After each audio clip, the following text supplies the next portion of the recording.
wa jo to me wan bo me she o gbe yen fe ke ba Leebi Nulami ni fe mo no ke o je chere mo me sanu nyo ko ngba jini tetelate drumo fe wo no wo ba isen ko ngene gbine wo ko wa ngo shida klike anu cho ake an ji akpe chere le mo ne bon wen ke shiko ngbele ke wala re o ke mi she shi lo ke na gble no be na gbe nu cho ke Leebi ne ke wo agency ni ke wo agbina ngamo ko ya wo che ni gonti ajo ni atupa yo o ya ke Leebi no ko won chi fen ye ojuba na ka no men fen ba fata wo here Leebi no ke drumo efe wo no wa won shida click a Great Aim Academy Heartbeat Homeopathic Clinic Helios Care Center ke Heartbeat ni ji base vet kids job ameda mo se wo ke ni ji Leebi Nulami ni fe mo mbanye gbe no Leebi ne drumo efe wo no if you believe prayer ministry be a draw ni ngene won ko malem ni sani kenje 2 Corinthians chapter 4 verse 18 na kai 2 Corinthians chapter 4 verse 18 ke oba na ke yes, so we fix our eyes not on what is sin. Yes, so we fix our eyes not on what is sin, but on what is unseen. Since what is sin is temporary, but what is unseen is eternal.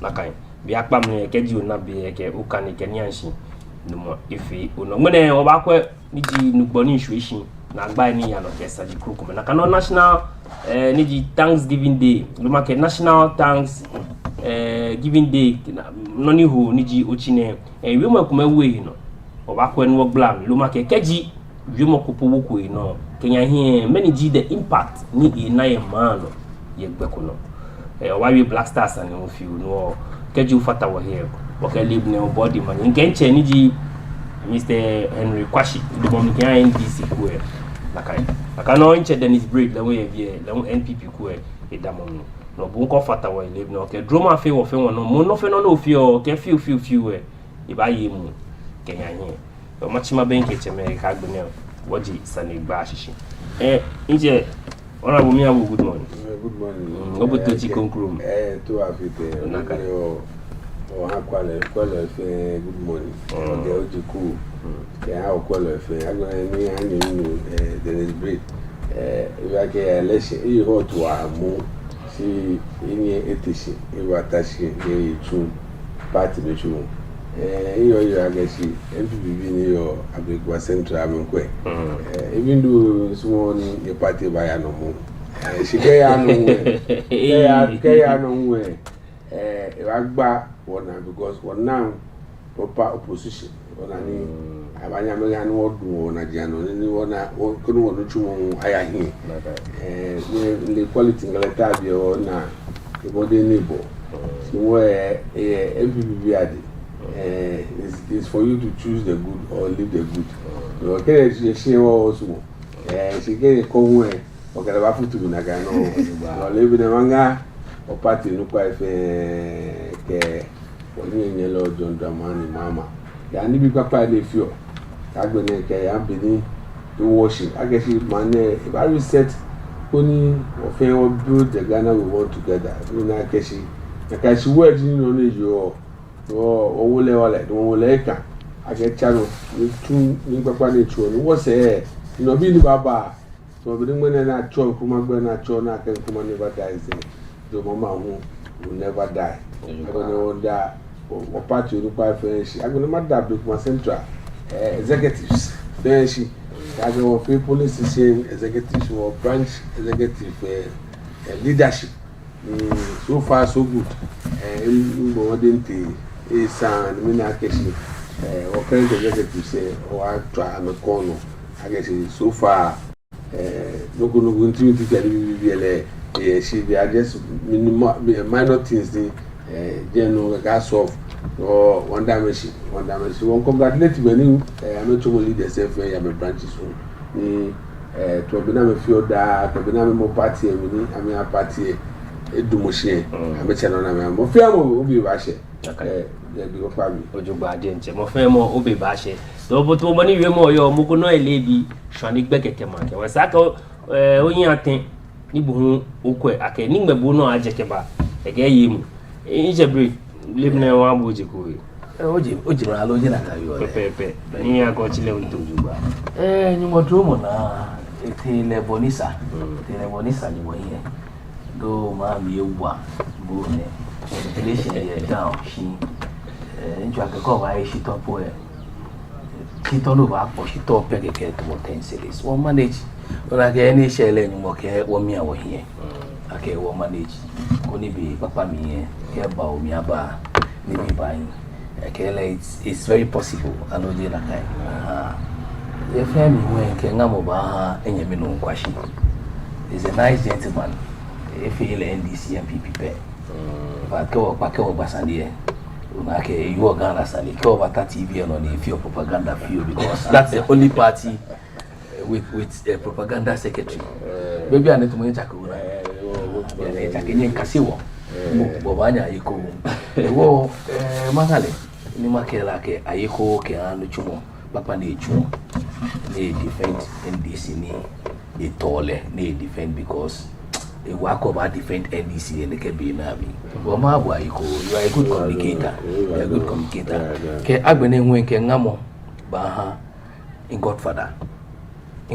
could be actually not could be in Godfather election any aye mo ya bi advice ke mi ni bi fair in fact I'm a teme ko me ke mi Dennis it's time for you to than to sit back okay he wale ke expertise ni kasi I'm a teacher I'm a trained teacher in the Cape Coast University wa train wo bin ba fi ni wonyo wo yui kena kai sa ba wa MPP especially Ablikuma Central ona fe ni the way ni communication e ba shi wa Ablikuma Central ke MPP wonyo wo read ba fi o okay be Mr. Bekobuti mi awo gbina no mo ba bia ke many won pote wa suma ko adumoski an ke position yo be ke be ma dabushi ke an ke igbene ke nkle be ko Dennis ko ye jongo Dennis ko je ko be sa ni maya ni a background where we for communication where sa ni maya but afi communication ye chumi afi ye shia she afi ye TV ke radio especially afi ko ye Facebook ni afi ko Twitter ke TikTok bia na TikTok e trend wa alomi mali she ko she ne ke maji ahe ne fe no fio ye platform peno ake be lojino lo kwa twa dafi o MPP o gbe party eshi and that is what we saw for the past 4 years ona noko ya lo bo ba ye o da say ake o twa mi be sane ko e ma mi ko me to e ma ba bi e Monday ma ba Friday she kema bi popo denje only wa communication officer that is the point no mi o twa no ba bi mi ake ma na mo ko ma bolo ye tole ne fe na iwo wacho se me ko be ko na busiakun ne ba bi ene chonwa na wacho se amete me ko me bona fe ni amebata TV no na mewi ameya party e yu na ke shike oho wachi no wo wachi wa be ni ba fi na ke oho wachi pe jo ka jibu na yeku ohun eku ni abana ke mo no ke MPP chunu chumo baba oni mene wona TikTok schools ke me ni bi besempe how do you call it free SHS schools na mamo hospitals ke me ni bi fe ni mene ni wona ni akewo dumi mene ni TikTok ejeje leko shakewo dumi na try adafie me ma ka wo incumbent ni yo je me fatai ne ke majani bi ne fe ba e wo bona fe ni wonye wo win election there ko ba win NDC election there je no na akashi awo 24/7 is no use media outlets fe no ba na ona ni onye ni o crucify am a propaganda in fact am a propaganda kele ba ngmese mo chwe no ona no twa ke shi o kele ba ngme crucifix no ni o crucify lo yoba because ona be ni brata shi din ne anaje shi no ba na shi we e ba chomo ni bi aye no ko na amoko nle we ba nye form communication team e won yin ji aka shi kemba communication team en wo be ko ya Ablikuma Central wo ba form eko ke wo form e wo ba jila me bi te e ko me ba TV ke radio e ko me ba fe other social media to mo TikTok Facebook ke Instagram YouTube ne wo ye dromo na wo ye fancy comedy aka e Ablikuma Central e abo so kan ni ami wo ba useless na mo am trade me ko ni agbene final group wo ba na they will be serial callers Because call baby a bombarded with calls, do not NDCB so. And sometimes the psyche of the game form fair fatai. So when given a chance, these are some of the things I would do. Okay. And then finally, fans bow. You come here, me, communication officer. Can't tell Lord come here. Hello, to Ebenezer Nina Nati here. Hello, to Jefferson Saki here. In many capacity here. But when I made the communication officer and I stepped into their houses near the Mandokuna me wawo. No bahani me ma create fund ni fund there enya yobo. Ona fe ni ke won chief do do bi ene ni eba ebetole. Eja ke liakeshi at least ke a week ni wo na 200 cedis po ke ale. Ekpa fe transport ni pa ya ene ke pa ya. Okay. Wo ene be ji to woni minta wa ba. Je minta wa ba election ke ake bi ba election. Ti mawa ni Ablikwa Central Communication aye na kai. Lele eja ke keji nke yin ba wo mi. Da ke da boji money info tra. Yeah. Ake do ai money sa ake chu shin ana imodimbo. O fe o wa kwe ake no mai o yo wa kwe ni enye ya lo juba ko ni wa won yo ke ya no lo ma ke ba ya yin be o chile ni we national energy thanksgiving and prayer bi ite no o ba bo to fi o ke ju o ba e ko wo ko ni o ba ya le wa.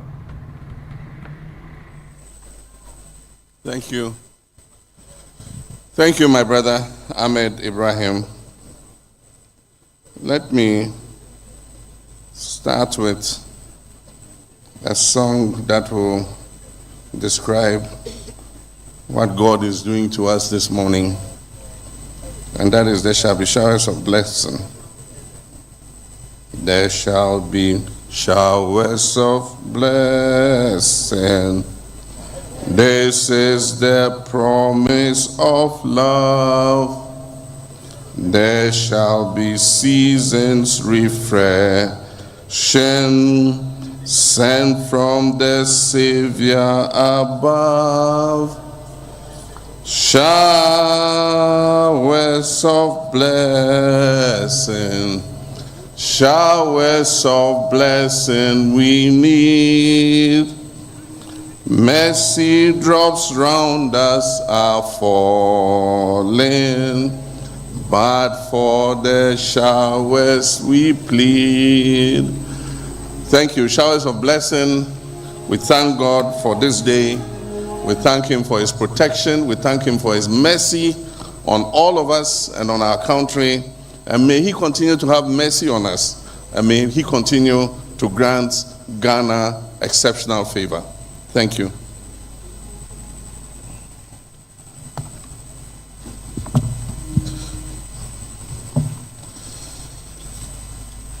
Your Excellency, the Vice President of the Republic of Ghana, Professor Jane Nana Opoku Ajiman, Your Excellency, the spouse of the President and First Lady of the Republic of Ghana, Lordina Mahama,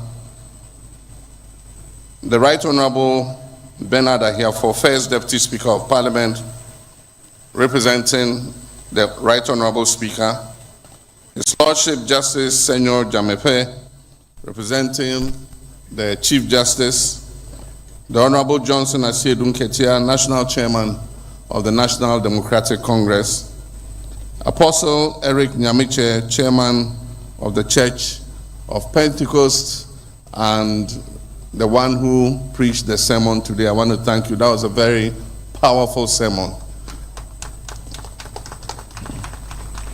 Indeed, it did justice to the theme that we have adopted. But because every nation that seeks lasting greatness must occasionally stop to remember to give thanks, to reflect, and to renew its covenant with the Almighty God and with one another. Throughout our history, whenever our nation has faced moments of triumph or seasons of trial, we have turned instinctively to God. We have sought His guidance in times of uncertainty, His strength in times of adversity, and His blessings in times of happiness and abundance. That enduring faith remains one of the defining pillars of our national identity as Ghanaians. Today, therefore, we gather not as members of different political parties of ethnic groups or religions, but as one people under God.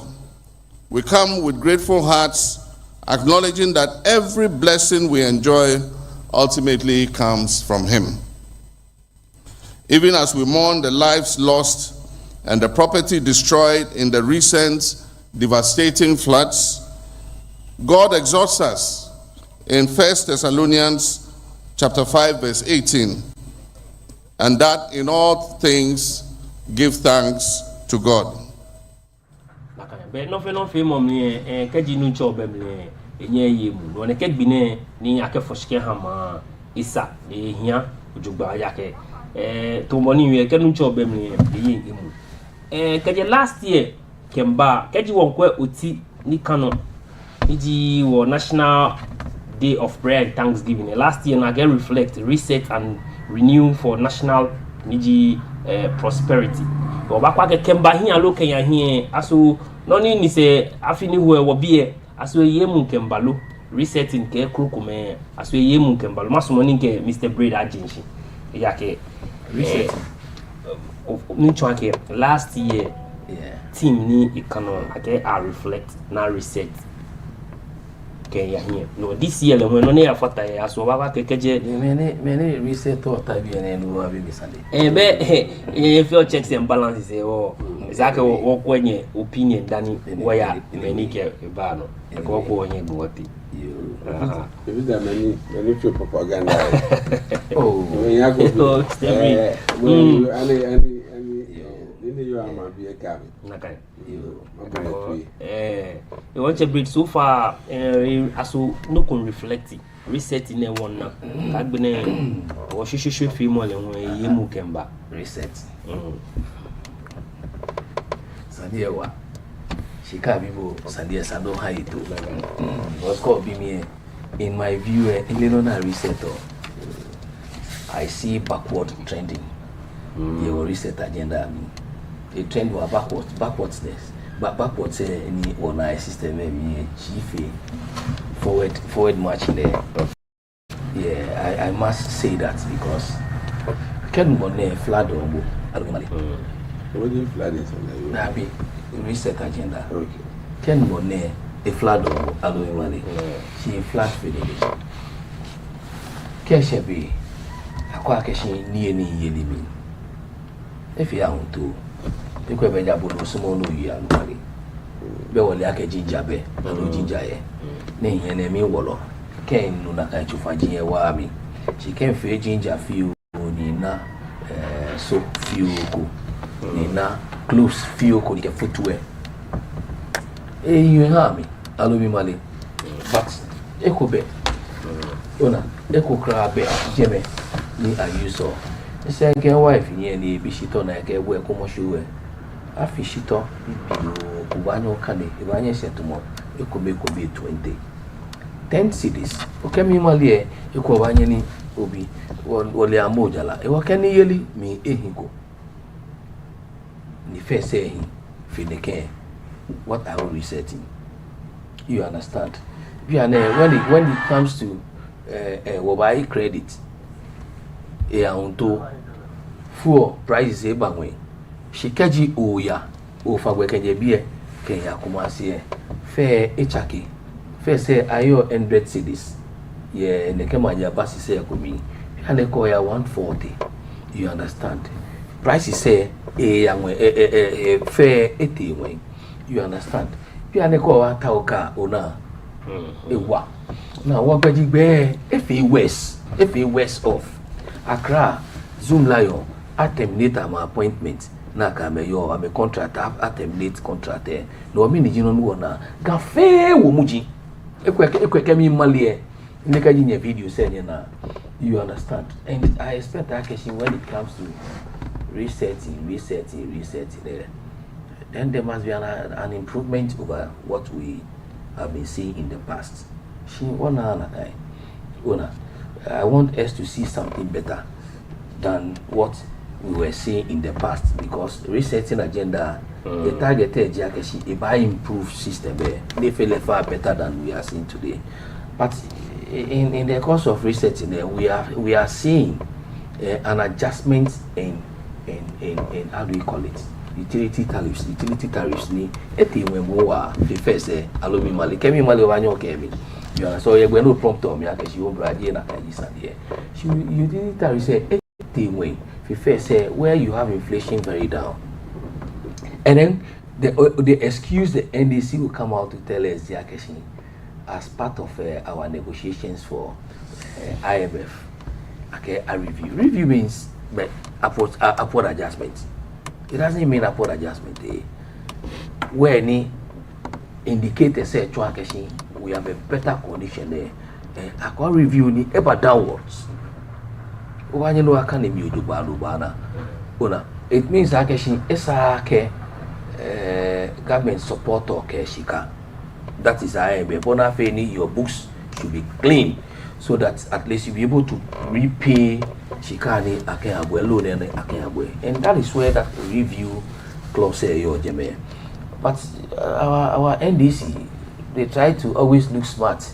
You went in for a loan from IMF, and as part of the conditions, conditionality say could share review Kone Yahweh. She no pay you no money in lay. No pay you no money in nani ake ke the cost of production down more. Yes, akeshi Jake you tariff say I am when bona feni akebedi war. And therefore I will say akeshi they still have about 2.5 years ni amebaye. They should have they should redefine what resetting is. Bona feni agents are as part of their resetting ake about our 24-hour economy. Ever feel white horse. I wish Akeshi for the love of Ghana in Yemen Kwashi ever feel propaganda, but you will speak to issues can actually a party and people. It will be better you will belong to God than to belong to a party. No, but Mr. Brutocha can get binana jake has solimoke crookme. It best significance to carbon impact to a man. No, you okay? No, not making no resetting them. Not the resetting them. But if it comes to prayers, can it be we all pray. We must continue to pray. A day of prayer must be set aside for us to pray. I am for it. But when we come to no need to know why you if you why you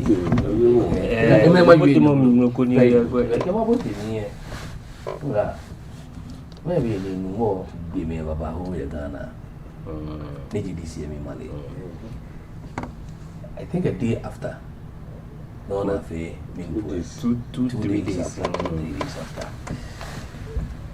In Kake, I know Ejigbe, but the advice is said those around him didn't help him because when we had 2 ministers, the helicopter, clash here, we saw what happened. We mourned, and there was this what we call half mast. The Afeni, Intrakeshi. I can mourn me. Alomi male I can fool me. And then 37 boy alomi male. 37 me 37 boy. It was an oversight, but we are doing politics. Are you getting the point? And therefore, I will advise our President John Dramani Mahama, His Excellency. He should watch those around him. They weren't smart enough to tell him Akeshi. It's like a attack a dress code there. Yes, I'm on no so much you mean. Job grading chair. Beni a putty harmony baba who it will pick. So I'm expecting Kakeshi when I will pick. Chemical when I work is okay. I won't come here and chastise our president. Okay, I am white because I will be a very bad man to say Akeshi Ejigbe were white. People will do politics with it. I will never do politics with it. We must do politics with bread and butter because no here, Mali. But and I will see okay, it's an oversight. It's an oversight. We have to look at it carefully. If you to my TFA to my locally they can feel, and therefore they must have a second look at it. They must have a second look at it because the very day only I have awards. Okay, ministers, best performing ministers. No, maybe I do tell that, you know. What are you? You got a flag war. And therefore, if you are not so careful there, I mean, I wish that, I don't wish they fail.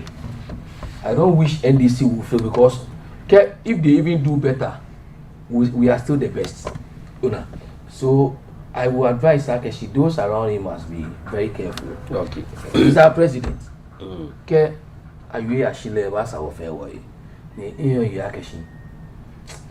the politics, the next time we must look so smart. Okay. If you could lead, Avanyani, Nakaime, Nebo, and Wakayame. Okay. Okay. Is there a bone chair to get resetting the reflecting? You know, BK, get the actual Kennedy. No question. Is for the National Day and prayer. She qualified in a party Bianga. I can see what Ophelia I want to see. I can see the Nokia what I see. No, she died here. Kake no fellow me Dalashi and Drake William you are home you, Mishem you, that Dalashi. Because like William come a poor Bible like Philippians, to live. To die is to live is for Christ, and to die is gain. And so some of the deaths are gain. And wo many I mean we ejemi mila alo kaya bare home she bonye me ni yo the other side there say na me like dey no feel like politics. Dey no feel ni jomo po yo me like politics.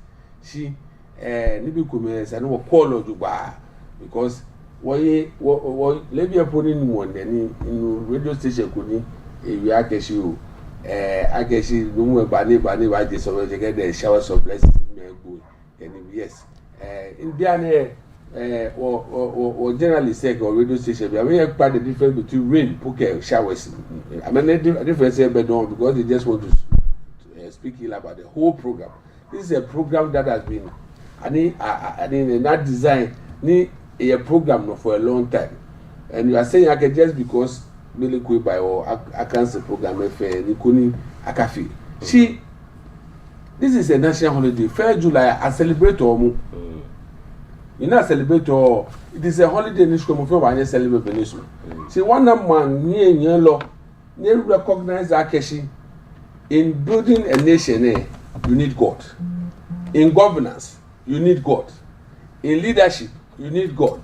No, it took with Nagula Mashakele, only the other YFL is one can Nagule a hand anymore. Because Bible carry any Mukumi alone menu. Yo, dear yo. No care what my BFA or fail commit what the Okoto Diana. Magbongo.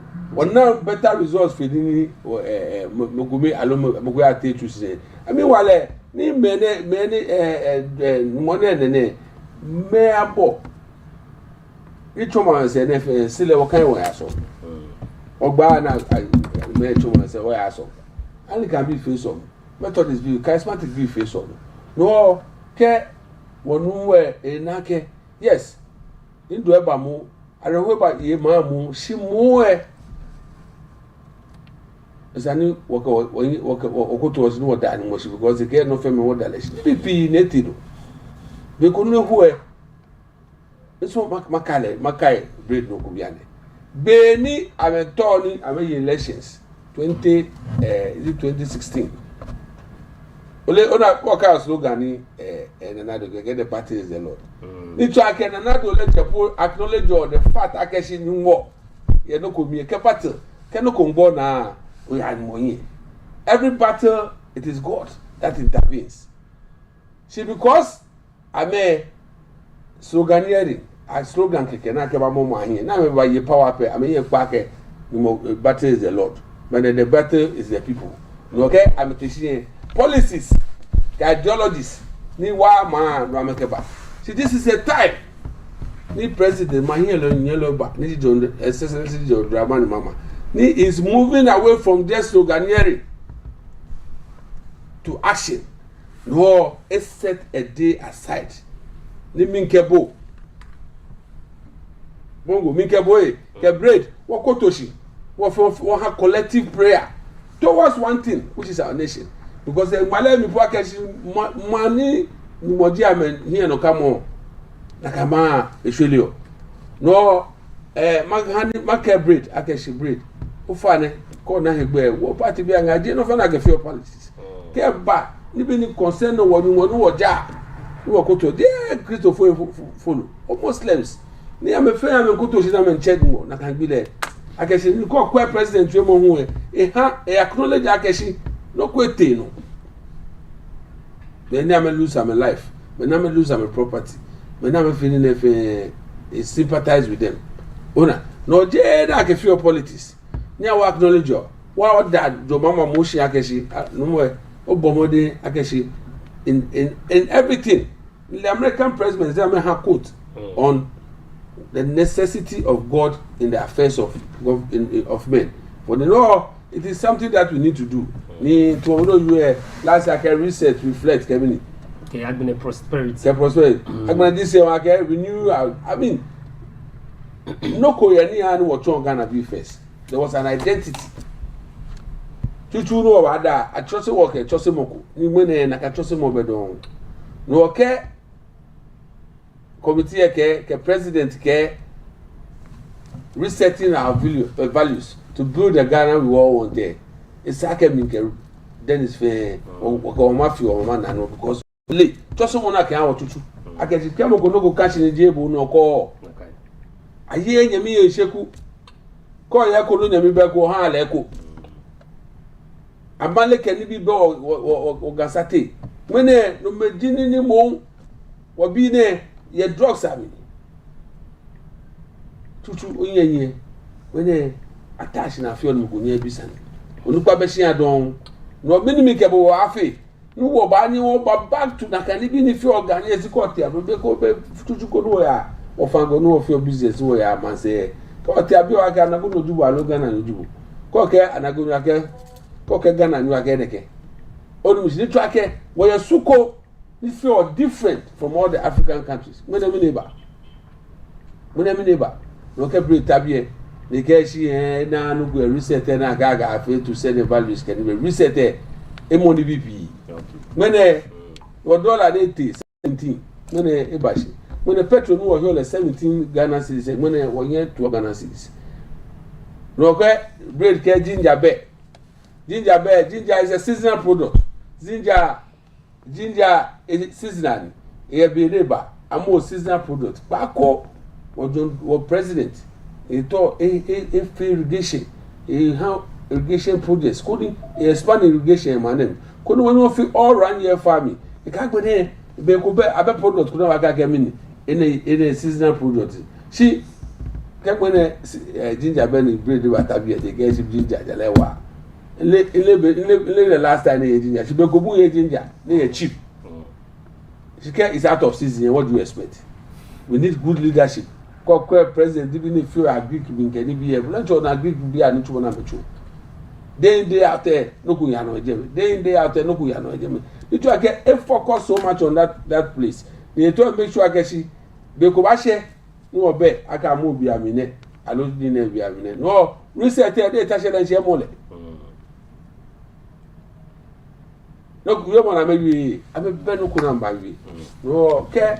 I feel Cobin be for Ojuay.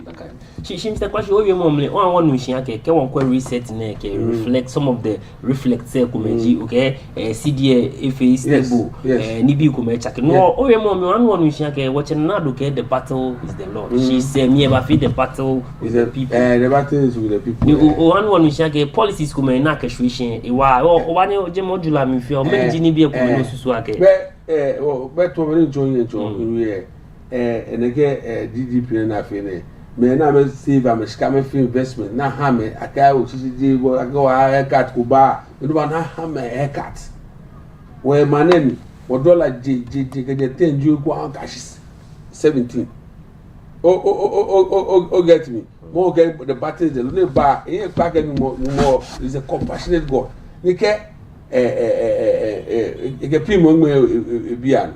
She more Pimo ke dengwe mi no ocho no titiri woni Ghana big na ito. Okay ni ba Joman because so ba keo aga Joman ma learning again competent to competent when na ke ba you are more than incompetent. No ya tashian money wole ake ba netu. Lele oni ba won etu no ni bi pi jinity wrong. Ke I mean we 1.5 years we were power 1.5 years.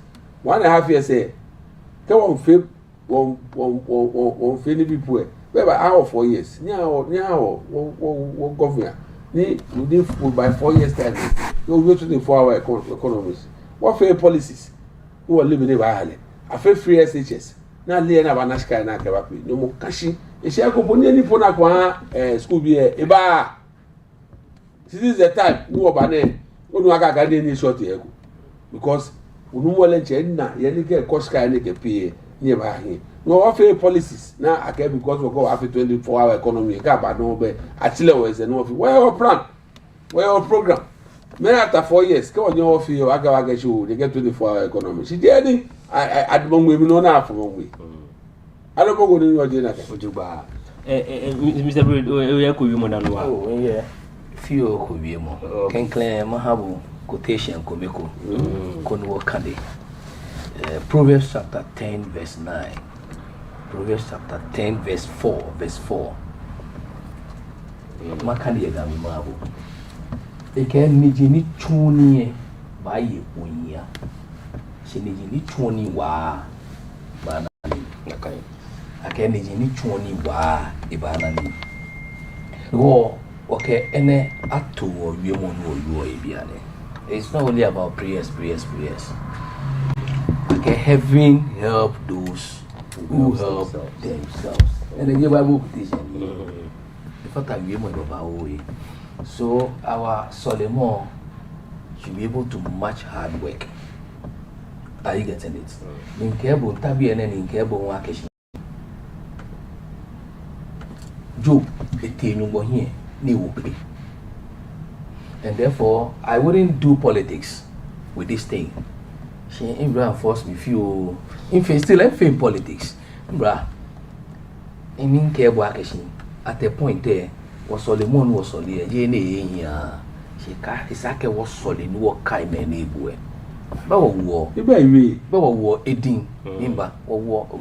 It should be centered on the flat. I'm telling you. Oh. Our prayers should be centered on the flat. We want to thank God. She political gimmicks come any. I don't want to go into it. You have nothing to go into. Because onake numo be acheni akeyi for. To feel. Yes, mimba you one. Imba ma you ni ba ngogo na je le ngona. Ona ewo mwemi gbe ni ma you feel. Oba we ni be ni work resetting. As part of our resetting, we assess ourselves very well whether we have done a better resetting. Ona, let's have a better retrospective minpoko jomoko. Ona, ni wo kwa keshin te wo put your ni bi ni te no be ko ne huwe. Ona. Okay, I season. You find a bro for a season for a product.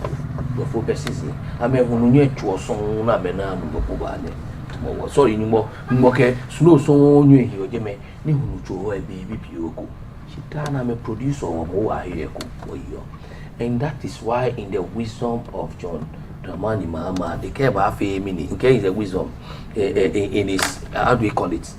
In his manifesto in his manifesto eke eba fe agree ka be gulegbe conclude ke agree ministry of eka ba fe loko as part of their research there feed Ghana you understand, and therefore we are expecting that there wouldn't be any time for a season.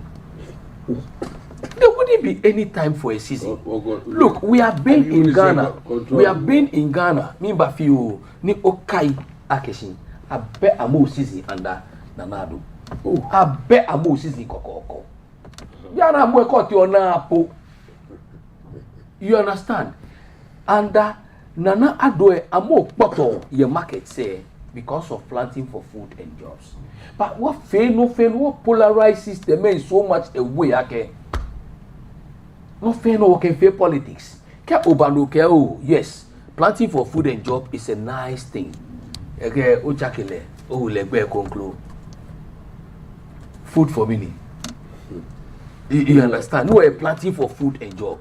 Ni mean cable. Ya no ya bi jala cheme. Obanye ni ofe ya kaneshi bi anenu abi amake. Be koni eko kengmene. Amo ye jano te eyote. Bra shito pe keke no ba akpo. Ke uchi wande obanyo use 30 cedis ke posito. Kenye itumo fonye ba. Kemi mali ebu obanyo kemi. Because shito ni yana, shito green ni yana. Bi bio 10 cedis.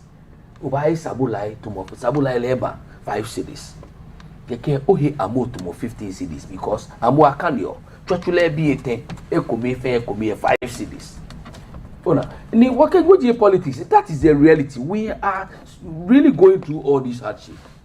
Ona, and therefore it's not about time for us to come and tell people like anyway. Listeners can call and say Akeshi because they belong to NDC. But go to the market. That's the reality on the ground.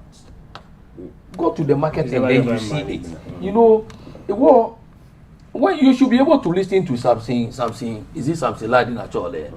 Look, this is a gentleman I've come to love. Initially, I thought Ake NPP search when we were in power, but I've noticed Akeshi is a mirror for every government. And if you want to see whether you are performing, go to that man. You have a clear reflection of yourself. Ona, this man has really condemned why we should be praying and then we'll be leaving our jobs without doing it. He has condemned it. Eke mini is olimona so the eke numo one nini. Efe what nini elami. Condemn me. Our Excellency John Dramani Mahama Pei, he said that governments have really failed. No, last week when I came here, I think I told you that I said the same thing. Okay, I would never only condemn these very governments because the plan, national plan of Dubai, in fire, and therefore drainage system says we shouldn't be having open drains. We should be having very bigger drains. Because when you travel to a country like South Africa, you see any now open drain. So these are some of the things I expect the recent agenda to be doing for us. Okay, things that we criticize the NPP doing there, we will come and then immediately we improve it. But let me tell you something today. Ke oje weja, weja junction, no toba shemalam junction bokeke. You will spend close to 1 hour. Are you aware of that?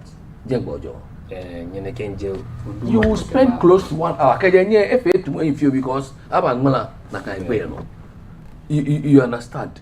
But all these things calls for a very rapid response. It calls for a rapid response. But really, we are seeing a reset agenda. And then for all these things that I am saying there, because when you correct these things, people will think Akeshi, you are really for resetting. She wanna setting also instead of resetting. And let us speak the truth. Okay, Accra is more dirtier than before. It's very dirty than before. It's more dirty, than before. And the earlier they should go and sit down with Zoom Lion, the better. Koni ewa wo. You know, he spoke about slogan. Oh, what kind of slogans are there? Like we shouldn't be talking about 24-hour economy.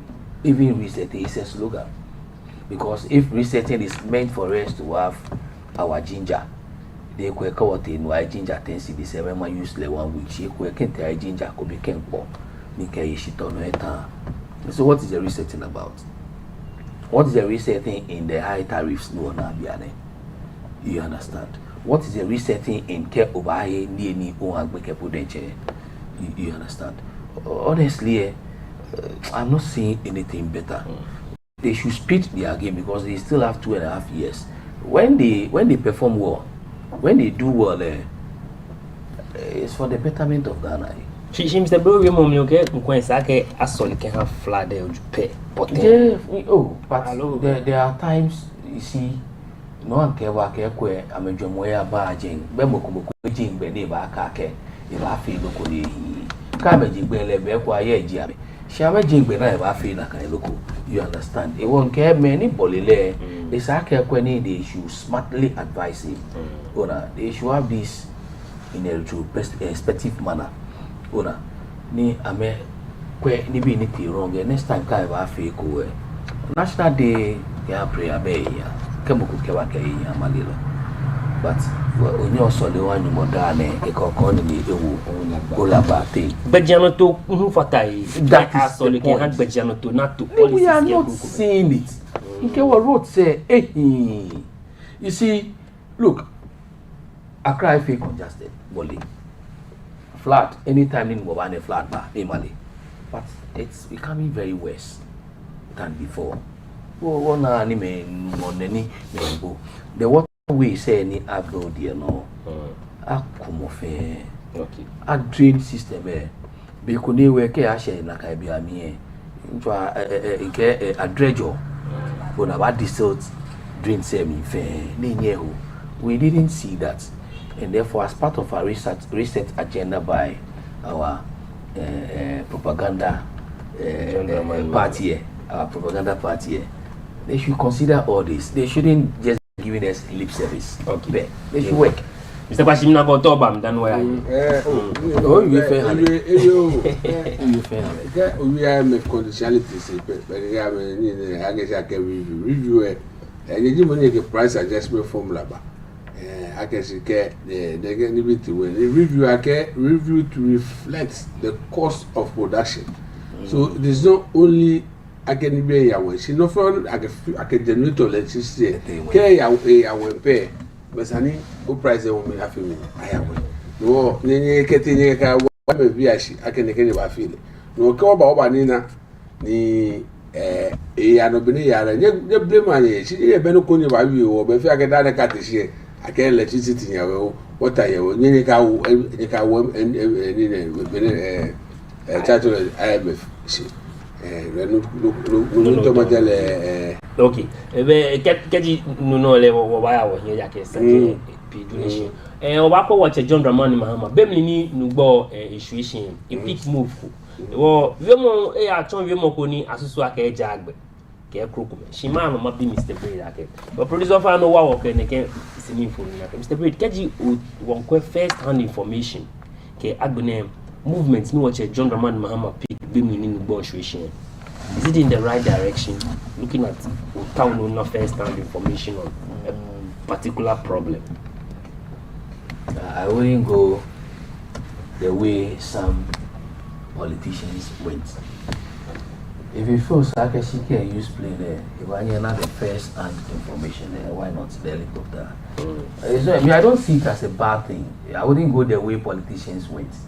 Jano Feno, okay, play politics. Sometimes it will go against you.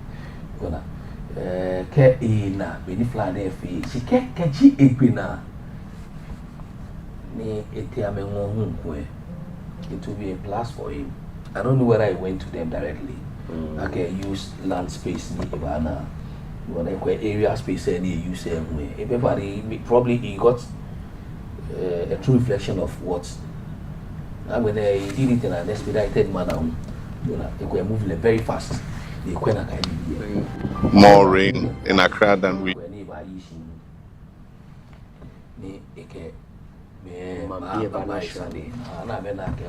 President test with test.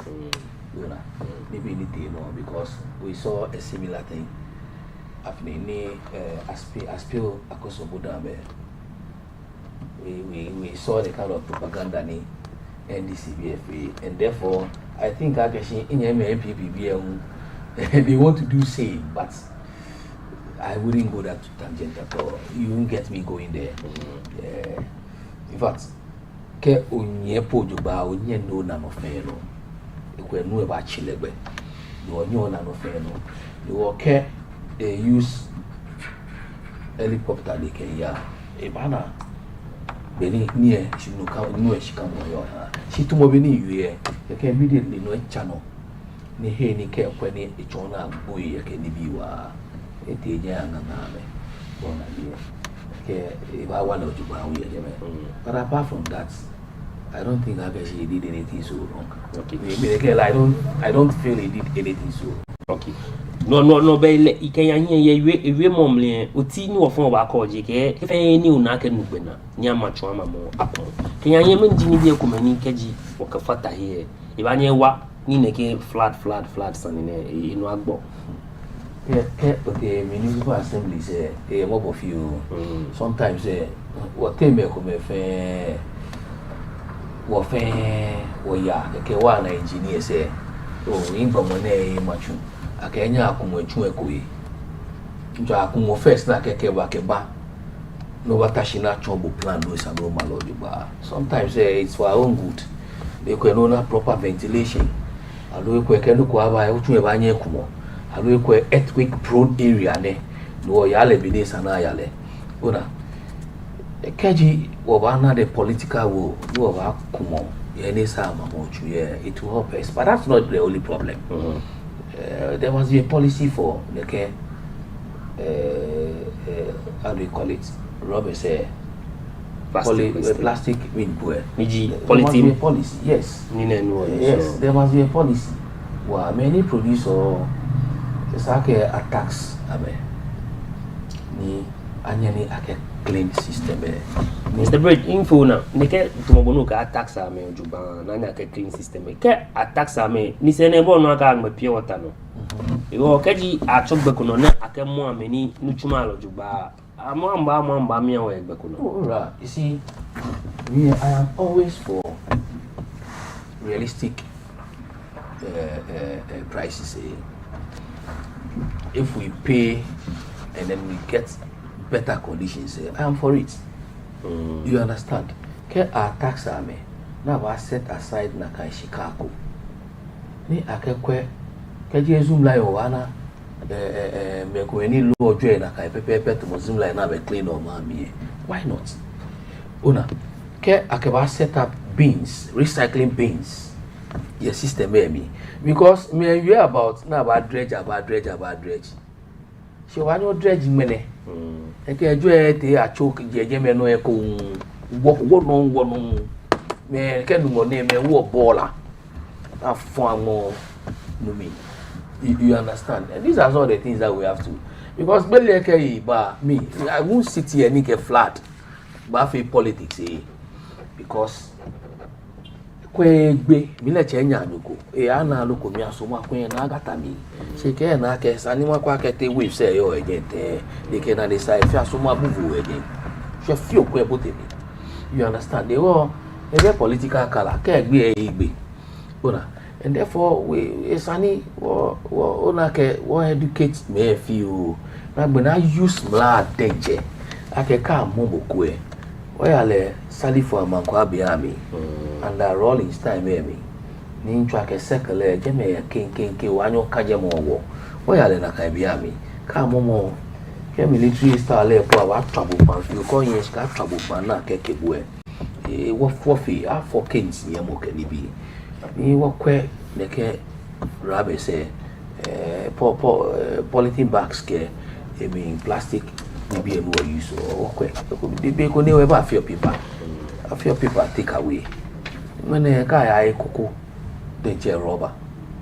Bra can't they jalawa by use more. No, but Mr. Brady, you remember to touch a plastic page in noni a cost. Oh, well, the three. Benny, look at you in a video. You want any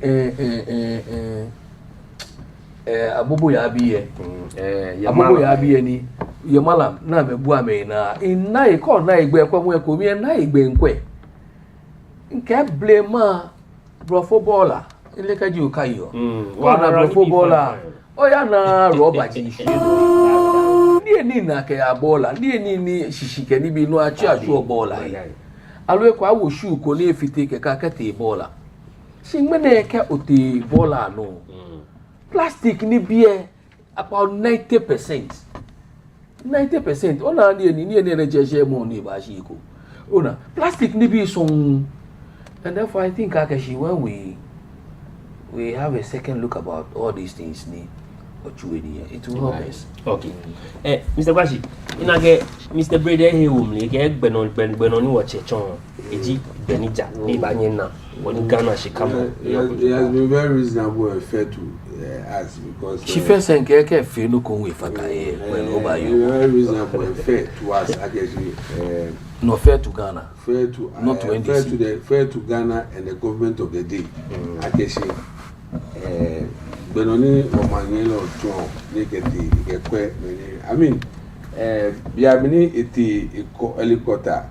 I can tell you, no many more flash, no Kaihu, Ajime Lulu, ni that say bridges can naturally care or Manielo ke a Ajim Fuke, Loli. Boy Banya. Oh, get me. She with the helicopter of the current state of charge of the disaster and the effect of how the rains have destroyed people's property and lives.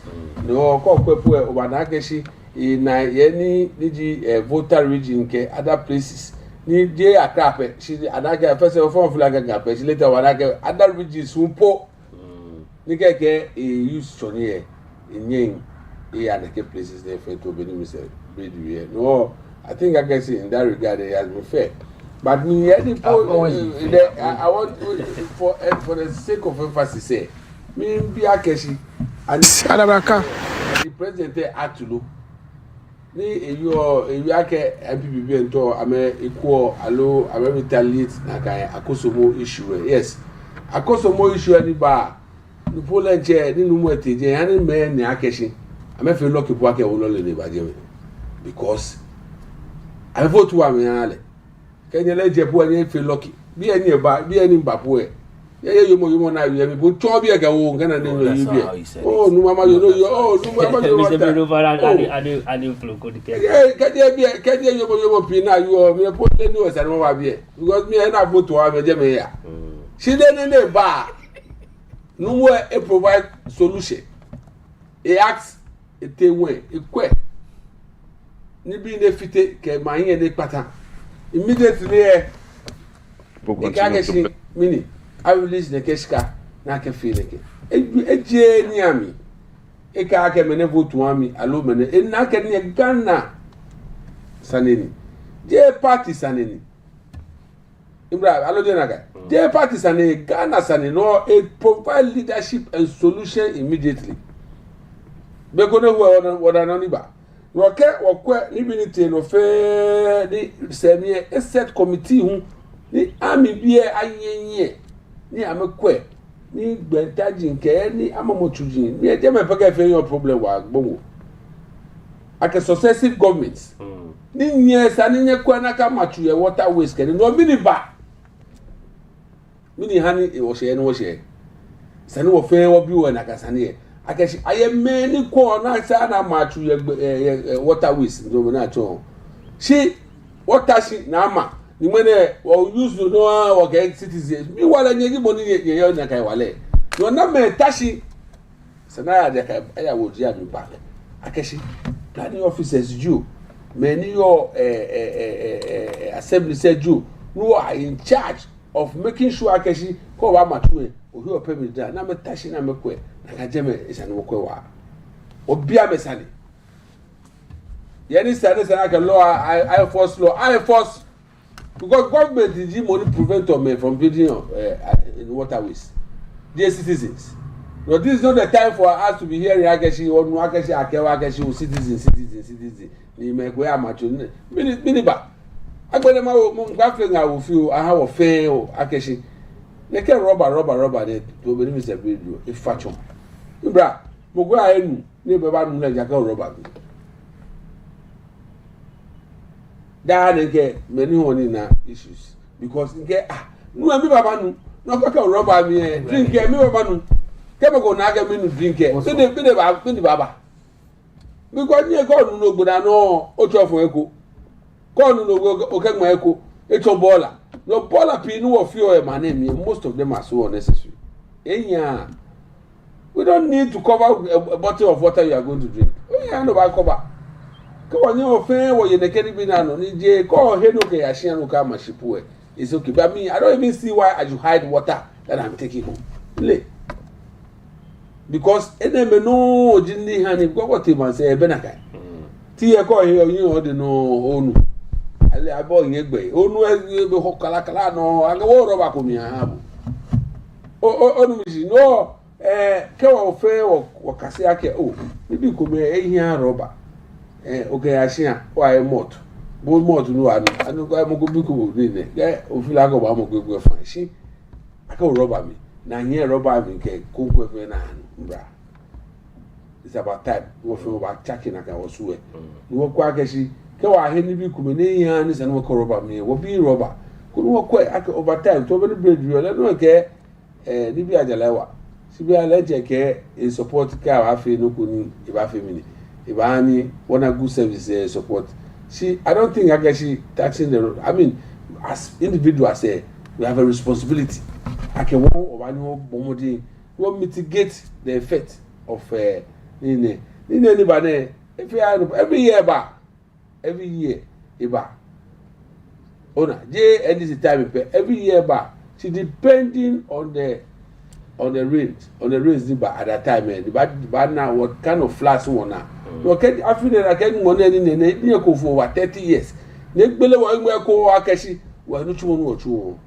It's a responsibility of government to make sure she treated the government to akashi ke mo go macho the water we Mr. Kwashina kanche ngbele wona ke atunokpa no ke wonkwe tomoboni Mr. Breed keke ba yakwe bona ba fi politics ke kruku me your waste management system no man me aso eye mu alo ehwe baba o na kwa chona ni management system no yo wo manye lo de pa eke wo assembly sadi akeshi okay wo benu many choni azumla yo mene amefa amechuni abanya here me assembly na mechuni eke kwa kaka face sanity akatu sanity minu aga bogonga ya collapse sanity minu na sanity minu na to local government yetu assembly sin atu ni shi esanu wo mi wale fi o wo mi akekina awo mi kina fi o awo mi ni na fi o ake wale fi o ake look just sense of urgency kwa wo was an essential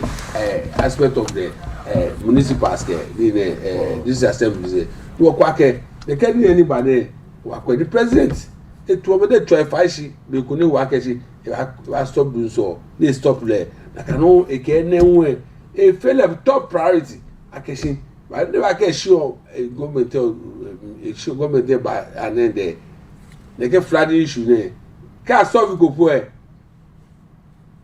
make sure about mitigate to the highest one kuni ke mwane puwe wanale to benu wanale no. Okay. She Mr. Kwashi Gemino yake disaster natural disaster le mokole boni abala no keji nadmo je amenu chumo peji meni ba akweni a control disaster wokwen men komentamo ni amoto na me yemu yem fire service wona Ghana police service wona navy ke krokume let the way form task force nakai ni wona the requisite equipment ni bi ni sage amenya ameke tuni egole beni ni ya no na ke helicopters come and fly ekula here so helicopter dey no na fly the chose and mi cho na ke ngie no let me get gba na bu bongo no more risk dey take care for le jeme kwakuri ni say no the government officials ke helicopter attraction ni ne ke no kweba the president ekun ekwe e fiditi krani e trashi ni kuno nye kwade na extent of how what the damages that have been caused.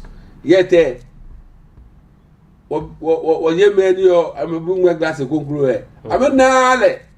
I can do back fear. I'm a quano, the risks involved. Mequeno, I can no a tree, the equipment about failure about solve like a problem immediately. No, it they went. The letter went, in the state of damage. Immediately, solutions. Directives as to what should be done. To the extent I can see 350 million Ghana cedi has been released. I can 1 million. I think I can see he deserves a pat on his back. Okay. Actually, corner. I don't think the Leebi Nulami. He's the Leebi Nulami. No, I don't Nulami. No way free wine. Is that why we go Malage you. Oh, you are quality here to amo ba. She Mr. Breed I can look after here. Kenya nye kokwe benonu ochon ni woke manager or disaster ke kokume. Many poten na me yo. I be and get back fire service ke bi na ke ochon na me. I be free na manya me fi. Me na ye na cha me. She na ke when these things happen most bridges were destroyed. How to even assess the people directly has also become a problem. It's a problem. No, you are directly to where you know. So what do she? When the papa any twenty years ago, they sure ke be no attack na. They ke equipment can even need or not. I will they can neutralize wallet because I mean staff. No, why do you keep the staff when they don't have equipment to work? I think it's also a priority for the president. No. We know I can go now. Make sure a solution will come for this perennial flooding problem. If I make sure I can resource, flood control organization. Never make sure I can see next time I can flood bar. If we know mitigate the bar, if we know you feel it. We also have to thank them. It's another damage. Especially top woman. What than ECG? I'm not too play because no electrification. I'm a call for the effect of keeping the lights on when there's flooding like this. And I think we should also pat them on their shoulders. I can't go with it. Mr. Brief, over no time or why? Chemical enough with the name of Candy, something lad in me. Maybe in Candy. You can't take Shamak and Makandi go. The man who president the government of the day and American. All right, to help us. You know, we don't only talk, but we must walk the talk. Sani, what lip service? Ni bi ba ba ke beta bako akegbejiano to ba mashi. Wole akeshike numone gachoko gaflado wole ke president le kukra bele ake there was a junted Mali neighbor some years ago when he was in government when he was the president of Ghana. So that should inform him as to what next he should be doing. Mr. Bredo Fanemimba, Bebe no Bale or Royal. Okay, Junte, Benny, who Yeji many Bamlalu. You are signing Yamosaka Binyake, Obe Amlalu, she was trouble in the or feel. That being a Wakanya Yamla, after Junte 2013-2014, but 2016, government 30. Ninyeba no kaja babi sane NPPG sane many sanabia ka many jigbaja no toni ato assuation kaji wonkwe no na ehu bi ku ni jijunte de going forward ni oshira kwa akaba ni now good kewa kai boy no ya back ikomo ba na ke atugbaja no papa mi wo kenu mone ona ni no eji he baba o de ke ubra ka mo kewa kenu mo enneko. Honestly, menochi money nele enekuna kani nekula kaida eche shi bejano na toje akeshi before ni be ba she mini ya onake adrejo adrejo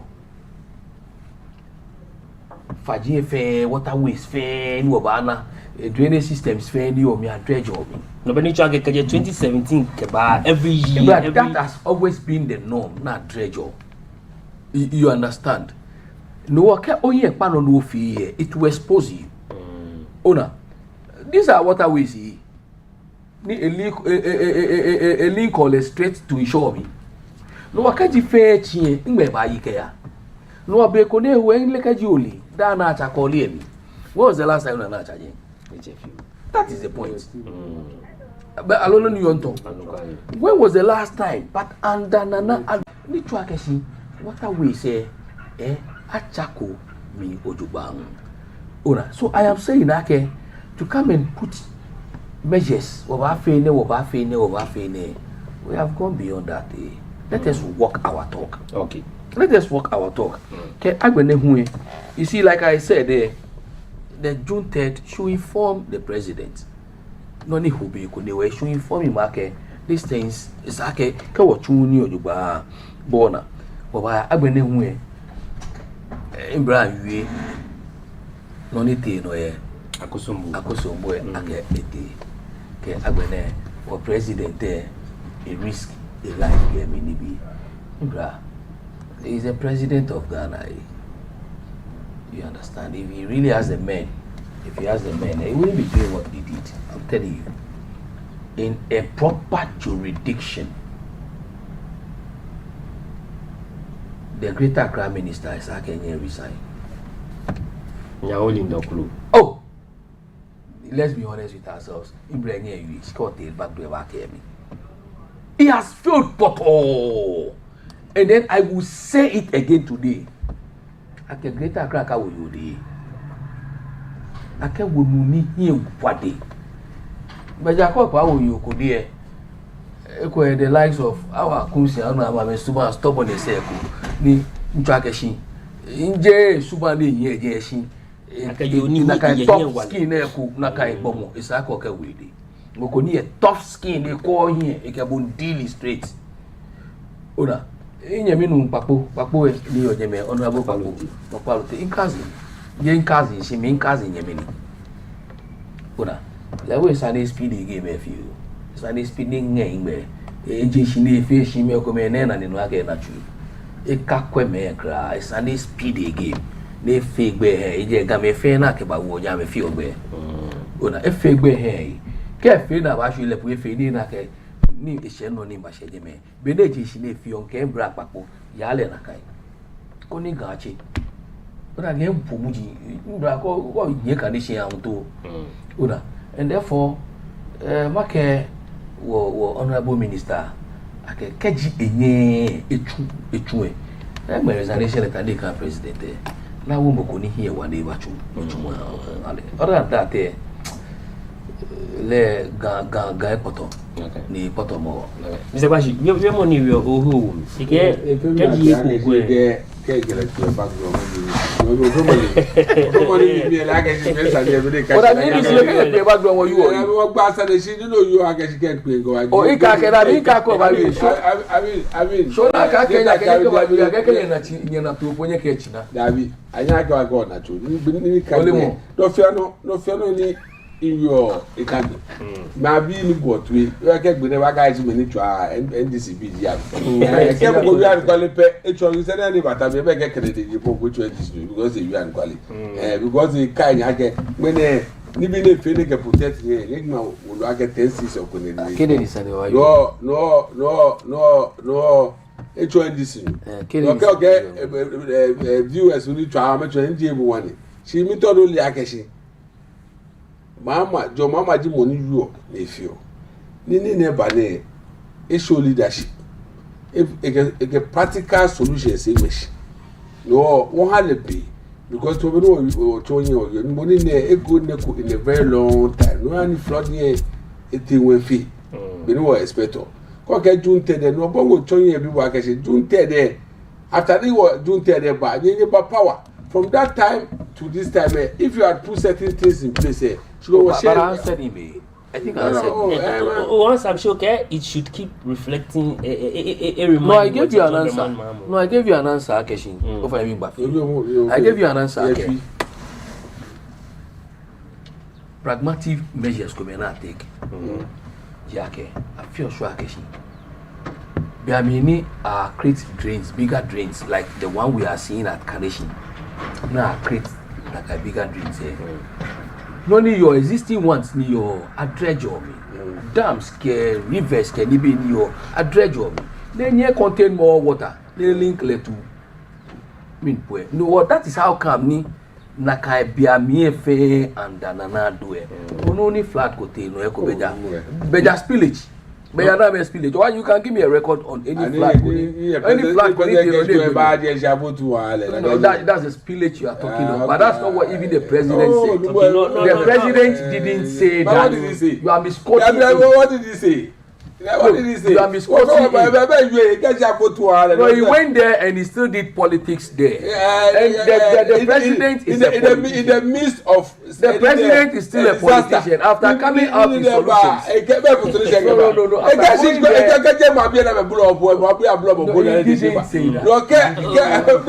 He didn't say that. After going there and appreciating the kind of problems that he went through and trying to solve, he came out with a in a humorous manner. He didn't say its name. He can't do a vote in your army. Oh, David. He can't do a vote in your army. In a way, trying to tell them, next time vote for me. David, is that the right time? That is why we are today we are out of power. That is why today we are out of power. Thank you. Thinking Akashi, John Dramani Mama can do something better because he had a fair share of the damage that we saw June 3rd giving us.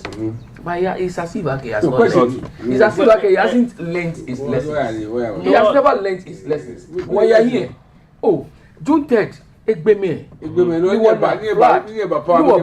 measures won't take Jackass. Benny won't take measures, no. Benny won't take measures, and that is why we didn't see anything happening like that. And that is why the last time I came here, I told you I can go and tell Jantua, Nakai Madam Jantua, that lady, Jantua Akeshi. Go and tell Madam Jantua Akeshi. It takes a scientific approach for us not to see the June 3rd again. Okay. Because June 3rd this year, it really occurred again. And it's as if Akeshi, we haven't learned our lessons going forward. Are you getting it? And therefore, look, if they will go the Nanado way, Biamini are fair drain say kuno. I dredge me. I dredge drain say me. Or I distort me. And that is what I am saying. But you still turn this thing into politics. They can refer to the spillage of the dam. Which would help you? You are in power. You are in power.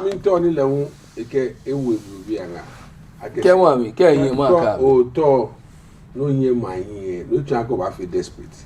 But a desperation out of desperation, the amount of promises, Baba. The flat as exposed. I didn't know. Yeah, I've been a video school. 9 year or former vice president. I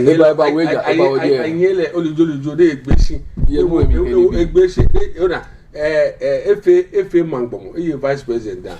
Was one more protected. Call president there. It's no one that's a trouble. It's no one that's a trouble. As part of the Canada war. Nakayanu. You know, Atalena war. They never actually able to do look at what your vice president was sumo oh yeah one I can call no legend what fair preparation because bang bomojibu and this government there what wish mogone maneno bad what now if I are in his capacity as a former vice president this way fine ke was party ni sir I hear fine Tije na hear me only jolly joke no next time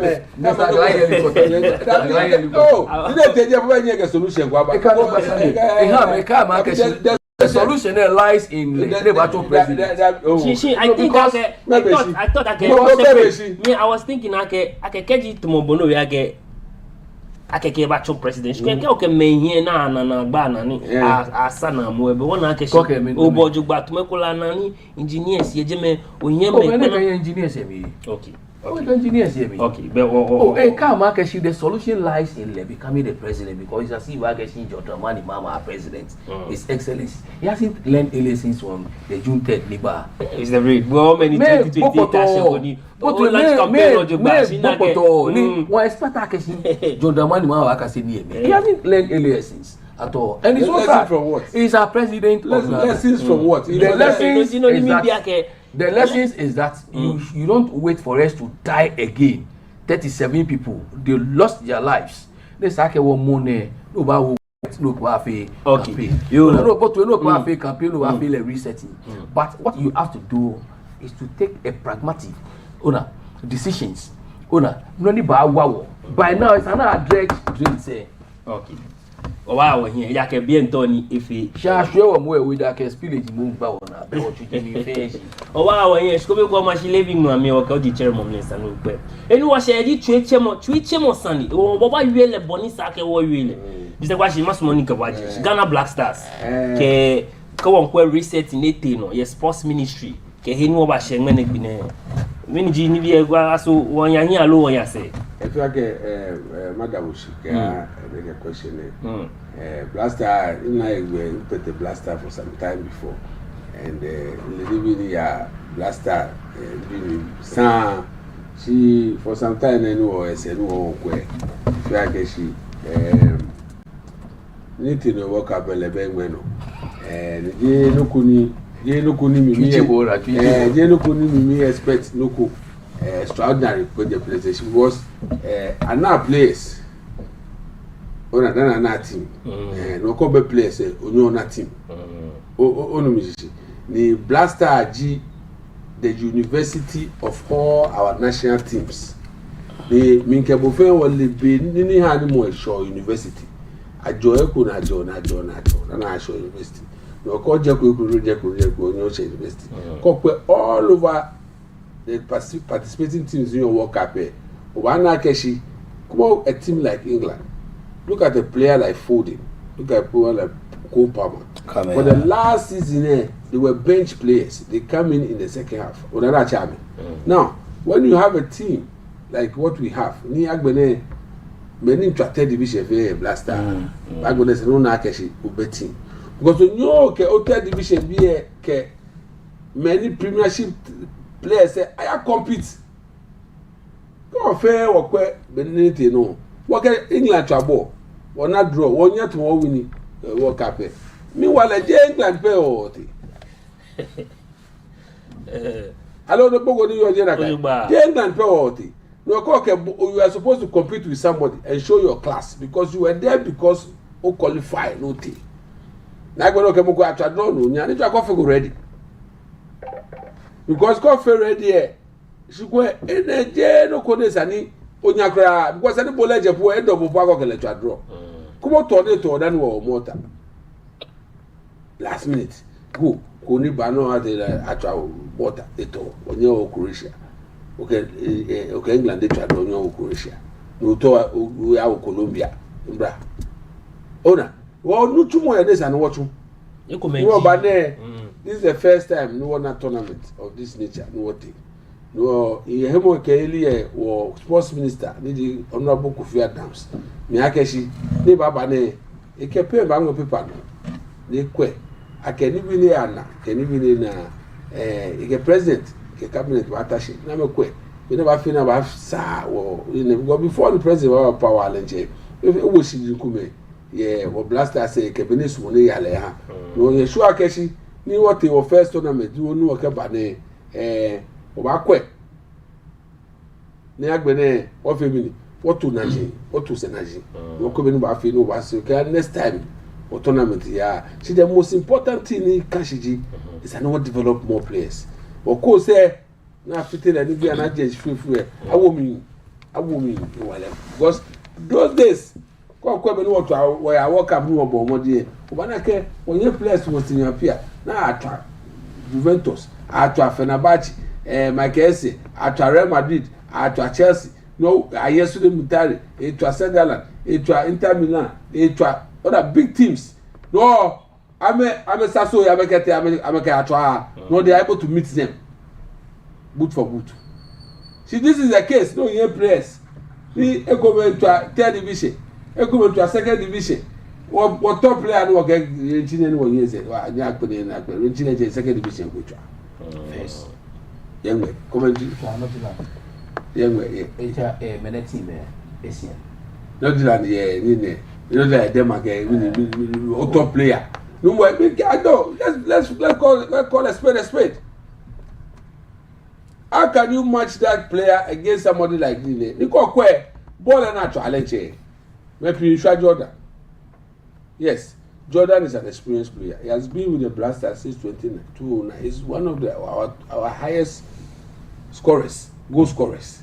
Now, ball and midfield that why.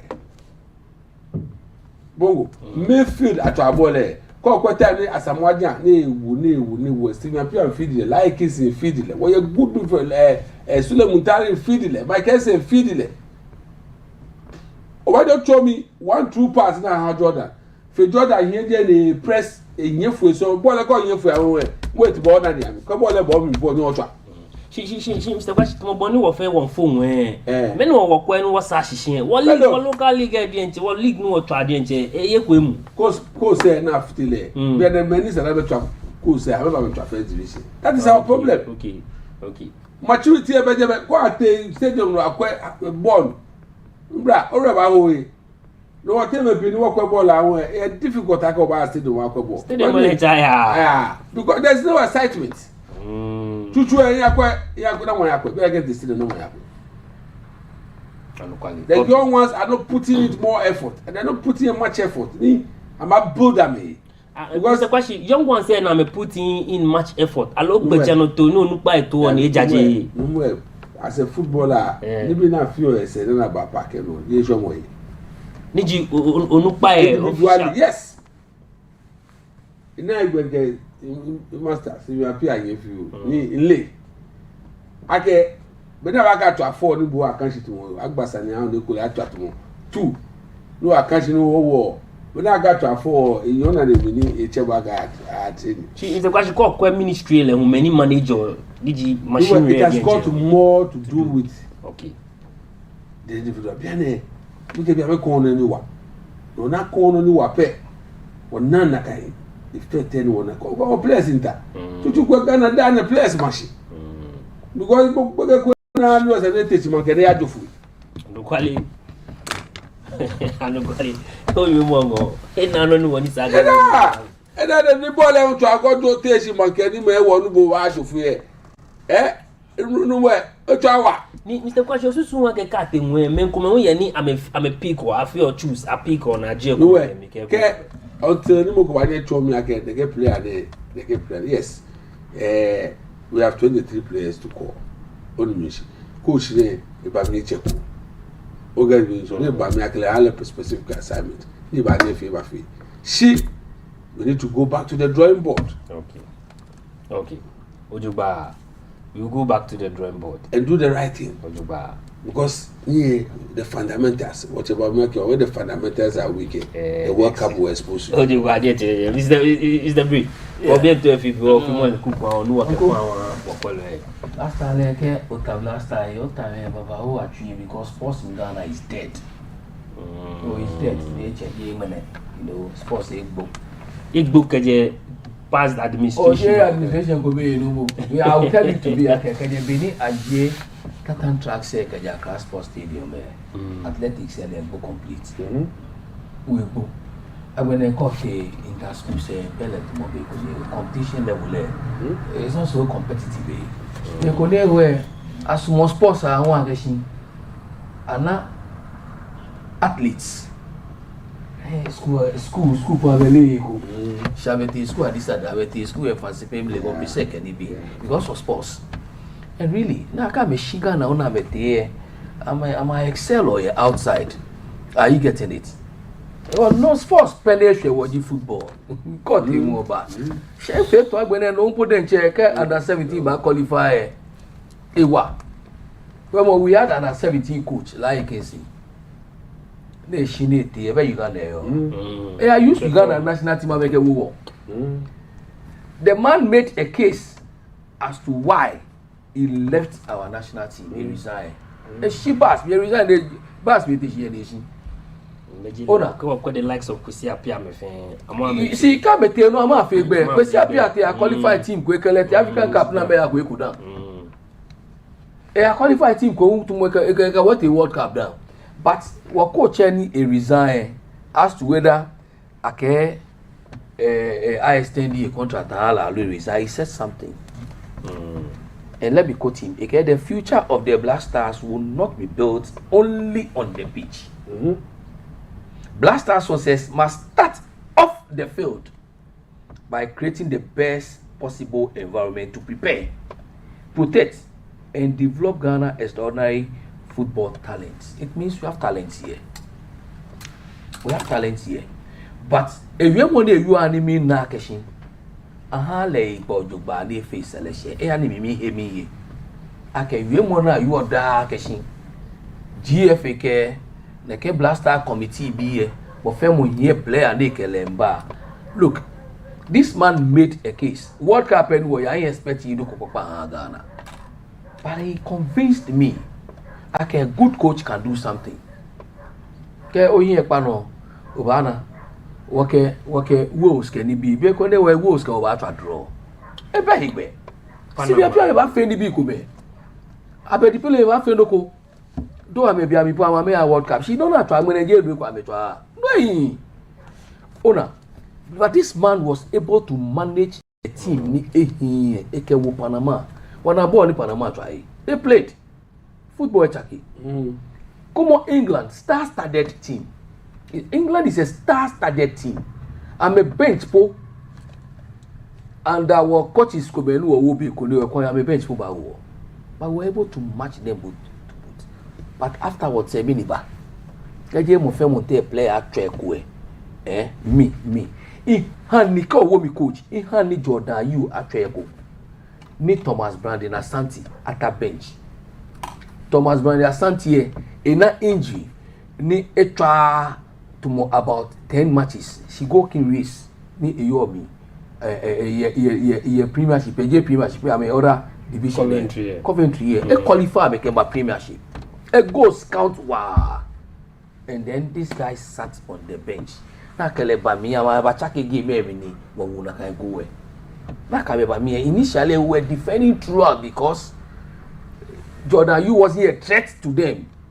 And look, Obanake, Momochoke no fair no egbojo in a way. Nkepa ke go. Shekwele na egbo ejo. I don't know what is actually wrong with him. A striker need a one shot at goal. You were striker be a hand pass the try. Hey bra, what kind of pass me na? Ah, the pass is saying. Oh, I want you to go and watch the game again. But that try. What how could through pass into the 18 there? But what happened? Ni attacking game about to it. What happened na attacking? Go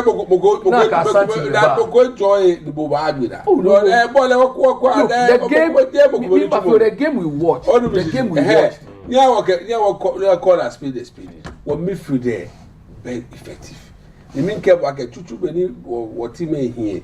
The chunk of the game is played in the midfield.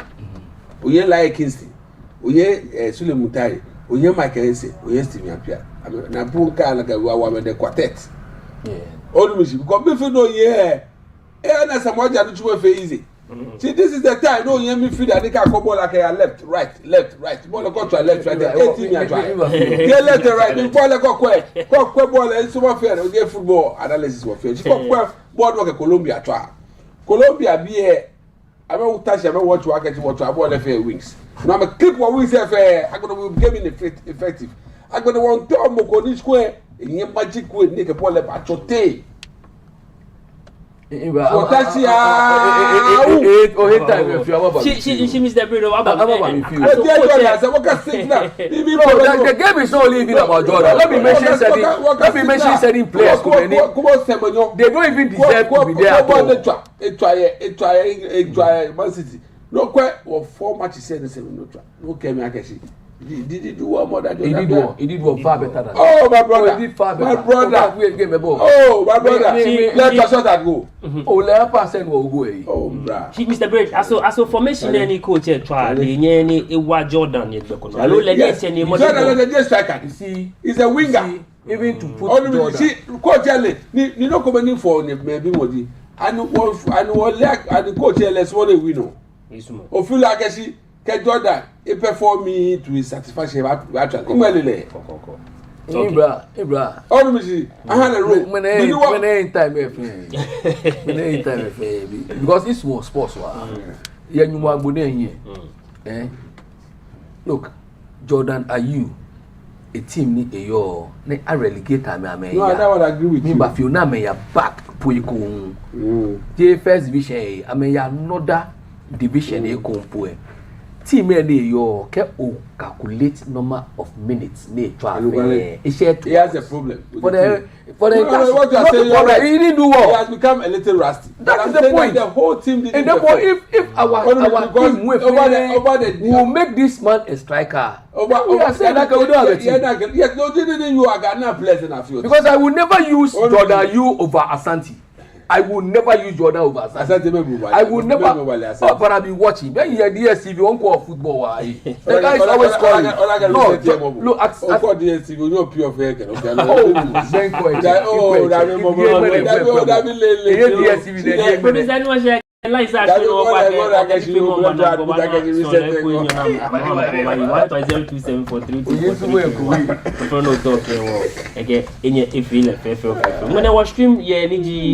YouTube when you watch Facebook, she will YouTube. Yo, each time I work any film on Banagbe. Yo, Kaji Nibi Krokumeni, or what for Nagbe, okay, Mr. Question for oh, Ramuna, I guess she, okay. Ma Kudomo wache Damani Mahamadi for 4 years. Ni 1.5 years ne eto agashi e came about reset they build the Ghana we all want together. You know, do you know if you should sell a baba like the it provides solutions. It mitigates the effect of the flooding on the people. It showed finance minister okay, get 350 million. Oh, they get flooding in any banner. Can many? I may lose. I may be fair. Can many? I may lose. I may go. I may be. I may be. What kind of work qualify? Let's support the can setting agenda there. You gotta make any look because the enemy na can choke. Nelim ne yobiane if you back ye test down na no minchi no ye kai ni solani ajo dramani o ke kashi no fa de ke ba fi agbene makega na bi unfe ageshi the alternative is not the new patriotic party. They are a bunch of ungrateful party people. I'm told ni abiane ko wa mota na me job wa me ha no be ke into alternative the MPP e wa do yo bora don honorable question Mr. Fred Mr. Kwashi Mr. Kwashi you is any version ocho mo fe mo kejo mo oh be alo ke 2028 ewi mo mi e ke attest no na attest me down Nana no ni mean. Dale di type of Ghanaians will always vote and give it a true reflection of the government of the day. Yeah. You understand? Me, I will never sit back and say it wasn't a true reflection of what we had 2024. We saw it coming. Okay. Our former president Nanado wasn't able to do politics well with. He wasn't able to combine politics with economics, and therefore we were hesitating and we hesitate. I am seeing NDC hesitate, but I will caution my NPP, BRK. We still have floating voters. We must be able to convince them with whatever we do.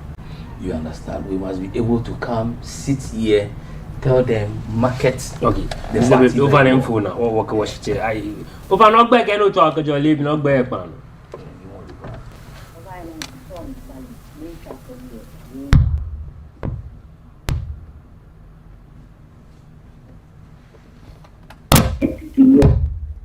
I mean, all the modern will drive to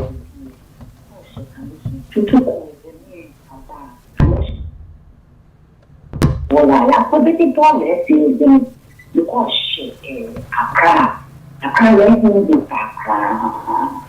Genesis, from coming up, Bola, it's stupid. It's me, you will end this morning. If you want to run, I came like a idea, I make it a idea, and no provide over, no care what is it's nothing. It should be specific. What's in my kind? What you want me? I can't say any do. You know, I got to see it. Oh, Jay. broadcasting can jack that come you must see 9 o'clock that's 3 o'clock then no that traffic and the American use their body they should put in action one pan the fight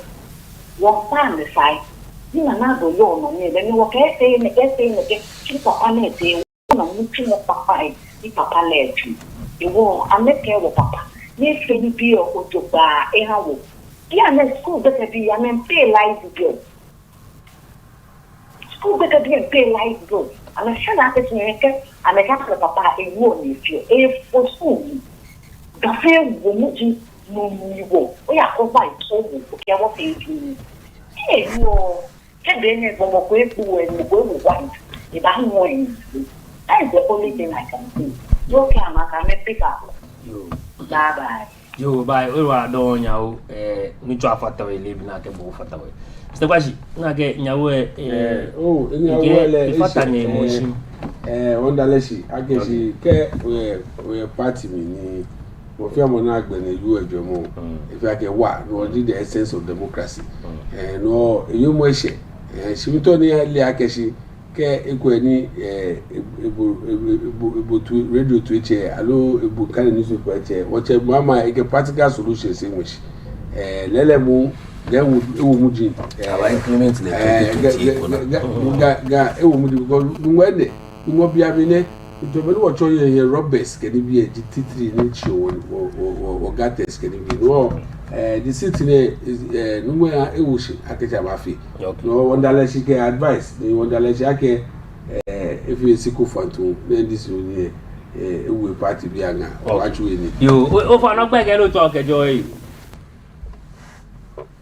hello good morning che o fa nte ni yo do my pe wo no yo o fa na shi da nta fai ni yo papa no pa fi because kemi ko e ni eyin e fa fi the other man o fa ni ke yin le ke because I just joined the conversation very soon so fa ne ita fa ife no ko ni yin me le ke three fi we e ke ni tomatoes ke ni bi aka fi yes it is not because wala ke season to food season ye make ba you sound kana kama jali mi for and it's true I'm probably up in she they forget themselves. I can use all this kind of movement to feel good. Once we are in this nation, they qualify for seeing new therapy disaster. Many people here, you can tell I go, you can hear condemn of Yamo Caponi, fear any. Because feel like a tell a young one, the banana no one. She pointed dinner, because coming power. Some to coming to power, or you jack up people. About it. Nakobani, you come in here and if I take it, if I keep on because you want power. She can't have power, get it. I'm not sure. The guy Afushka, yes. It's just a thing because I'm the hash. She really was. Not really about people one student matter. Go back and go to only be easy. The fight. When it's a mafia, when it's a car, I think she's it's a problem. Oka abanya fema na baji na ke politics ba na fa na banya ji na na ni jona akashi bonu wole ye kan shi ni wo o do feti ga ko be ko ba na yo ko be ni ya hono don because wo okay o ka be na papa kuma o ka be kuma e ba kuma wo ni san wo yi on pa sai wo fe ni mo na wo an pale school academy when that the doing that part of banana and you ban can tell me check people like you what you work in any now you can't as a man with him because you not me can do my yeah nche bo ora do live na go fata we Mr. Brufa no feel kuku o be FB Brufa no ora back ya we ke o ba mu ni bia na male ni bi ipoto make bra ke shi e ani ya twa videos ni ajano ni ke market ye agbasari NPP bana na aka shi noko be na chola season goods oh yeah me ne fe na ga was over Mr. Bray no go because me dana mo ye sabola e shito ye ke ni bi the only government ni John Ghanaians are ujuba na meke gbejano to moshi ini bi hi oduba betinanado e government ni huwe ni ba omi awale pia na eke bato e ba omi ade eke ni bi papa ife na baba fi e ba chano ni bi ni John Dramani mama ke wo ya se o amali rufa amali ni bi ni John Dramani mama ke wo ya se fe keke ba eke fe ba back e ko flat will be a thing of the past. Eja ke John Dramani mama ka se ko ni nkeje mi. June 3rd ba ehu June 3rd e ku se be ko agbeni no ni ba hoji junior no ni ba we egbe me 37 ni e mobo mata TV ne no ni me fe ni info ye na kai June 3rd last week yala ni ba ye ni John Dramani mama ke ga me tell no te mi e pa fai ko ni amekwenyumo ni nyumbo na me na mi share yeshia ake e ba shebe e ba ni ko nakai ojuba the first mi ke to ibolo e ko wa ke to obini ke boje shie akeke amensumo koni Ablekuma Central communication mi awa ni ma wa other communication officers e ga ke ma join ameforo koni Ablekuma Central ke NPP fair communication mi awa amevota mi ada ni spirit na to mi ni spirit gbe ni me for mi chemoji legacy currently in the regional team in the local but I always on TV radio communicating for the party kanya ke wale wondo juba I will use that I mandate nye ke ami one of my communication team ha nye fe one of ni manyaman momo no pa fe former ministers here me ni bi fe ni ameba pay no ko fiu ameke wa wo futuro ni wanye wo fe communication ni miawa monitor yen for 4 years e ba fe make fe communication chumi ke banye ngoni e kanya yue ne biale no poten ni efe ni no es money awole ko ojugba ni nche igbeji ni tetela nze ike honorable Henry Kwashi momikia NDC ku e nakano Dennis Brilliant momikia NPP igbeji ni tetela te wa ngo shida pele ke am fe ifata wa Leebi Nulami oje chair mom ne sanonyo pe wo kanya ise